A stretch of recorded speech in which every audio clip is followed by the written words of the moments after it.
नमस्कार दोस्तों, जैसा कि आप सभी जानते हैं कि इस समय दीनदयाल उपाध्याय गोरखपुर विश्वविद्यालय गोरखपुर की सम सेमेस्टर की परीक्षाएं चल रही हैं, जिसमें दिनांक 30/5/2025 को दीनदयाल उपाध्याय गोरखपुर विश्वविद्यालय गोरखपुर के BA चतुर्थ सेमेस्टर विषय राजनीति विज्ञान पेपर कोड POL 204।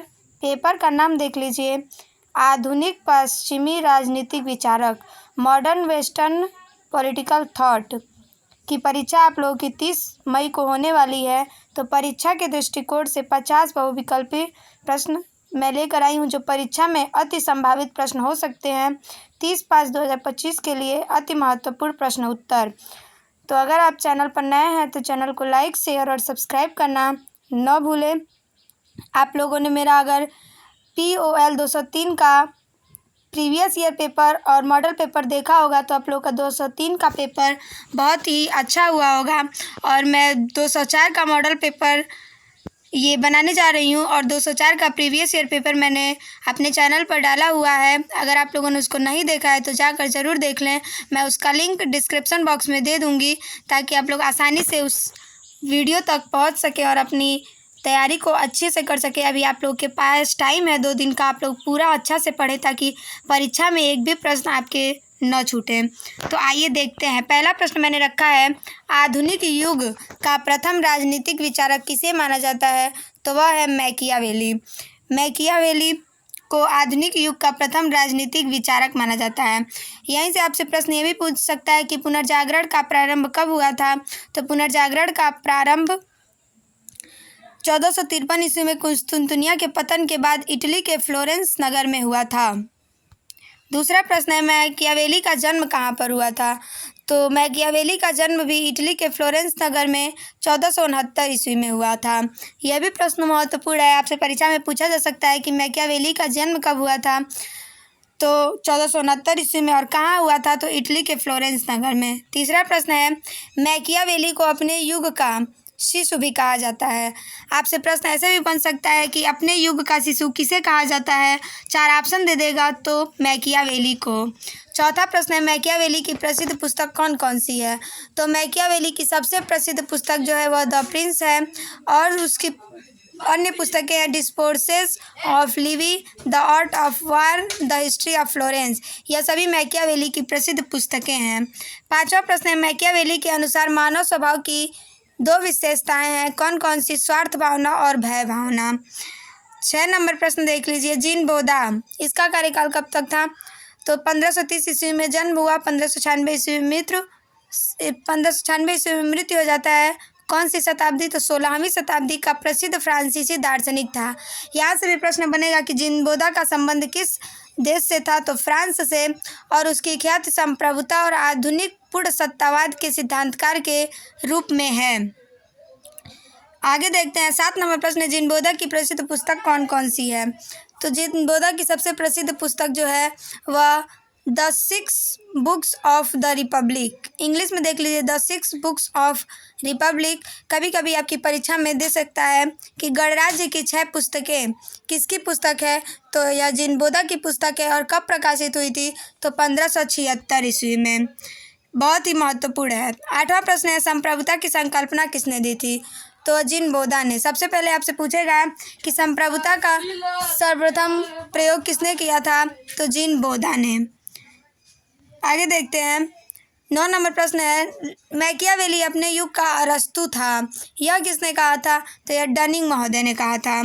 10 नंबर प्रश्न है, राजनीति और नैतिकता के पृथक्करण का समर्थन किसने किया? तो यह भी मैकियावेली ने किया था।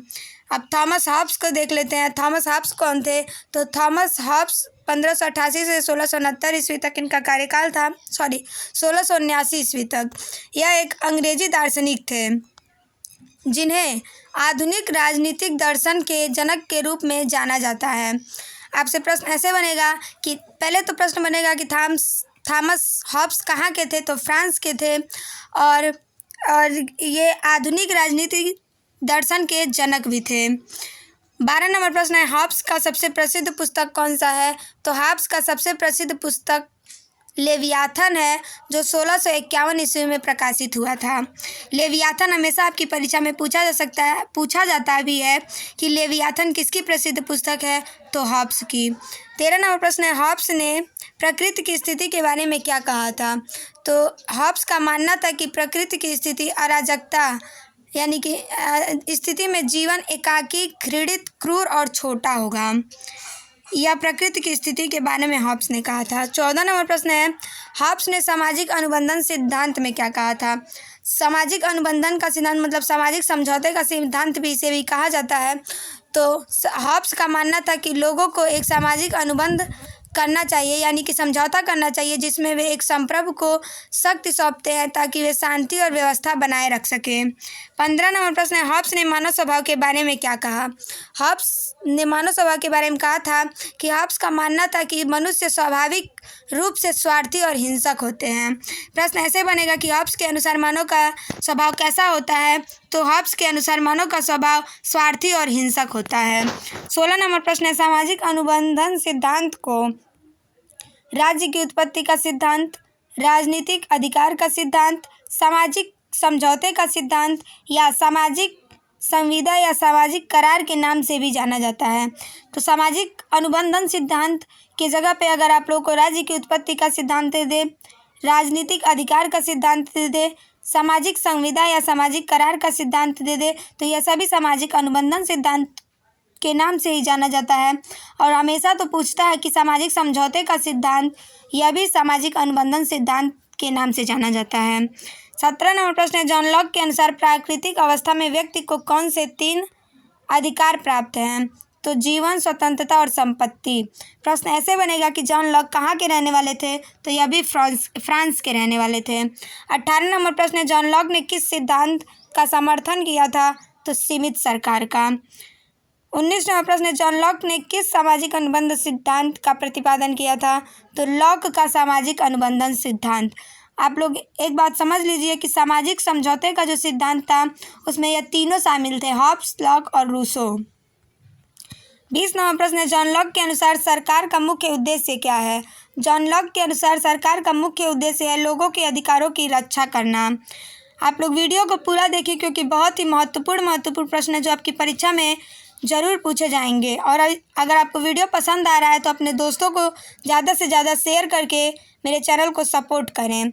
21 नंबर प्रश्न है, जॉन लॉक ने किस पुस्तक में अपने राजनीतिक सिद्धांतों का वर्णन किया है। तो 2 सरकार पर निबंध, यह भी जॉन लॉक की पुस्तक है। 22 नंबर प्रश्न है, जॉन लॉक ने किस सिद्धांत का विरोध किया है। तो जॉन लॉक ने दैवीय अधिकार सिद्धांत का विरोध किया है और किसका समर्थन किया है। तो सामाजिक समझौते के सिद्धांत का। 23 नंबर प्रश्न है, जॉन लॉक को किस रूप में जाना जाता है। तो आधुनिक उदारवाद का जनक। आपसे प्रश्न ऐसे बनेगा कि आधुनिक उदारवाद का जनक किसे कहा जाता है। तो जॉन लॉक को। 24 नंबर प्रश्न है, जॉन लॉक के अनुसार ज्ञान का मुख्य स्रोत क्या है। तो अनुभव। 25 नंबर प्रश्न है, जीन जैक्स रूसो किस देश के थे, मतलब किस देश के रहने वाले थे। तो फ्रांस के। ऐसे ही रूसो, हॉब्स और लॉक यह तीनों फ्रांस के रहने वाले थे। 26 नंबर प्रश्न बहुत ही महत्वपूर्ण है जो हर बार आपकी परीक्षा में पूछा जाता है कि रूसो का प्रसिद्ध कथन कौन सा है। तो रूसो का प्रसिद्ध कथन है, मनुष्य स्वतंत्र पैदा हुआ है लेकिन वह हर जगह जंजीरों में जकड़ा हुआ है। प्रश्न ऐसे भी पूछ सकता है कि मनुष्य स्वतंत्र पैदा होता है जो सर्वत्र जंजीरों से जकड़ा होता है, यह किसका कथन है। तो यह प्रसिद्ध कथन रूसो का है। 27 नंबर प्रश्न है, रूसो का सामाजिक अनुबंध किस बारे में है। तो वह व्यक्ति और सरकार के बीच एक समझौता के बारे में है। 28 नंबर प्रश्न है, रूसो का एमिल किस विषय पर है। तो यह शिक्षा पर लिखा गया है। यह रूसो की प्रसिद्ध पुस्तक है एमिल। 29 नंबर प्रश्न है, सामान्य इच्छा का अर्थ क्या है। तो सामान्य इच्छा का अर्थ है लोगों का साझा हित। आपसे प्रश्न ऐसे बनेगा कि सामान्य इच्छा का सिद्धांत किसने दिया था। तो रूसो ने। 30 नंबर प्रश्न है, रूसो ने मनुष्य के 4 चरणों का उल्लेख किया है। ये चरण कौन कौन से हैं। तो वह है प्रकृति की आयु, बल की आयु, ज्ञान की आयु और अनुभव की आयु। यह रूसो ने मनुष्य के 4 चरण बताए हैं। 31 नंबर प्रश्न है, रूसो द्वारा लिखित पुस्तक का नाम है सामाजिक संहिता यानी कि द सोशल कॉन्ट्रैक्ट। आपसे प्रश्न ऐसे बनेगा कि सोशल कॉन्ट्रैक्ट किसकी पुस्तक है। तो रूसो की। और रूसो फ्रांस का एक विचारक और दार्शनिक था। उन्होंने अपनी पुस्तक सामाजिक संविदा में सामाजिक संविदा सिद्धांत का प्रतिपादन किया था। 32वां प्रश्न, जॉन ऑस्टिन एक ब्रिटिश कानूनी दार्शनिक थे जो कानून और राजनीतिक सिद्धांत में संप्रभुता की अवधारणा में उनके महत्वपूर्ण योगदान के लिए जाने जाते थे। 32वां प्रश्न है, जॉन ऑस्टिन के अनुसार कानून की परिभाषा क्या है? तो जॉन ऑस्टिन के अनुसार कानून की परिभाषा है संप्रभु की आज्ञा। 33वां प्रश्न है, टू ट्रीटाइजेस ऑफ गवर्नमेंट यानी कि राजनीतिक दर्शन का प्रमुख विवरण जो 1689 ईस्वी में प्रकाशित हुआ था, और एन एस्से कंसर्निंग ह्यूमन अंडरस्टैंडिंग मानव समझ विषयक निबंध किसकी पुस्तक है? तो यह पुस्तक जॉन लॉक की है। 34वां प्रश्न है, रूसो ने किस प्रकार की शिक्षा पर जोर दिया था? तो नकारात्मक शिक्षा पर। 35वां प्रश्न है, जीन जैक्स रूसो ने शिक्षा पर कौन सी पुस्तक लिखी थी? तो एमिल। 36वां प्रश्न है, इमैनुअल कांट का जन्म कहाँ हुआ था? तो इमैनुअल कांट का जन्म जर्मनी में हुआ था। 37वां प्रश्न है, इमैनुअल कांट को किस रूप में जाना जाता है? तो इमैनुअल कांट को एक प्रसिद्ध दार्शनिक के रूप में जाना जाता है। 38वां प्रश्न है, कार्ल मार्क्स ने किस पुस्तक को लिखा था? तो कार्ल मार्क्स की दो प्रसिद्ध पुस्तक है, दास कैपिटल और द कम्युनिस्ट मैनिफेस्टो। और कार्ल मार्क्स ने वर्ग संघर्ष का सिद्धांत भी दिया था। 39वां प्रश्न है, दुनिया के मजदूरों एक हो जाओ नारा किसने दिया था? तो यह प्रसिद्ध नारा कार्ल मार्क्स ने दिया था। 40वां प्रश्न है, इतिहास का भौतिकवादी दृष्टिकोण का सिद्धांत किसने दिया था? तो कार्ल मार्क्स ने। 41वां प्रश्न है, आधार और अधिरचना का सिद्धांत किसने दिया? तो यह भी कार्ल मार्क्स ने दिया था। 42वां प्रश्न है, उपयोगितावाद की अवधारणा किसने दी थी? तो यह जेरेमी बेंथम ने दिया था। उपयोगितावाद का जनक किसे माना जाता है? तो जेरेमी बेंथम को। 43वां प्रश्न है, अधिकतम व्यक्तियों का अधिकतम हित या सुख की अवधारणा किसने प्रतिपादित की थी? तो बेंथम ने। 44वां प्रश्न है, बेंथम द्वारा लिखित पुस्तक कौन कौन सी है? तो इंग्लिश में है फ्रेगमेंट ऑफ गवर्नमेंट, दूसरा है an introduction to the principle of marshals and legislation, और तीसरा है ए डिफेंस ऑफ ज्यूरी। ये किसकी पुस्तक है? तो ये सभी पुस्तकें बेंथम द्वारा लिखी गई हैं। 45वां प्रश्न है, बेंथम ने सुख दुख के कितने स्रोत बताए हैं? तो बेंथम ने सुख दुख के 5 स्रोत बताए हैं। 46वां प्रश्न है, जॉन स्टुअर्ट मिल की प्रसिद्ध पुस्तक का नाम क्या है? तो ऑन लिबर्टी कब प्रकाशित हुई थी? तो 1859 ईस्वी में प्रकाशित। और यह क्या है? तो जॉन स्टुअर्ट मिल की एक प्रसिद्ध निबंध पुस्तक है। 47वां प्रश्न है, किस विचारक ने सर्वप्रथम राज्य के लिए कॉमनवेल्थ शब्द का प्रयोग किया था? तो हॉब्स ने। 48वां प्रश्न है, एडमंड बर्क कैसे विचारक हैं? तो एडमंड बर्क रूढ़िवादी विचारक हैं। 49वां प्रश्न है, सकारात्मक उदारवाद का जनक कौन है? तो सकारात्मक उदारवाद का जनक J.S. मिल को कहा जाता है। 50वां और अंतिम प्रश्न है, हॉब्स के अनुसार प्राकृतिक अवस्था कैसी है? तो हॉब्स के अनुसार प्राकृतिक अवस्था राज्य के पूर्व की स्थिति है। इस प्रकार मैंने आप लोगों को दीनदयाल उपाध्याय गोरखपुर विश्वविद्यालय गोरखपुर के BA 4th सेमेस्टर यानी कि 4th सेमेस्टर के विषय जो पॉलिटिकल साइंस यानी कि राजनीति विज्ञान का पेपर आप लोगों को 30 मई को होने वाला है, पेपर कोड POL 204 के महत्वपूर्ण 50 प्रश्नों को करवाया। आप लोग वीडियो को पूरा देखिएगा, और मैं डिस्क्रिप्शन बॉक्स में POL 204 के प्रीवियस ईयर पेपर का लिंक दे दूंगी, आप लोग उसे भी जाकर देखें, क्योंकि प्रीवियस ईयर पेपर से प्रश्न आपकी परीक्षा में ज़रूर बनते हैं। और आप लोग अगर चैनल पर नए हैं तो चैनल को लाइक, शेयर और सब्सक्राइब करना न भूलें। अगर वीडियो आपको पसंद आता है तो अपने दोस्तों को ज़्यादा से ज़्यादा शेयर करके इस चैनल को आप लोग सपोर्ट करें, और आपका पेपर अच्छा हो, इसी शुभकामनाओं के साथ नमस्कार।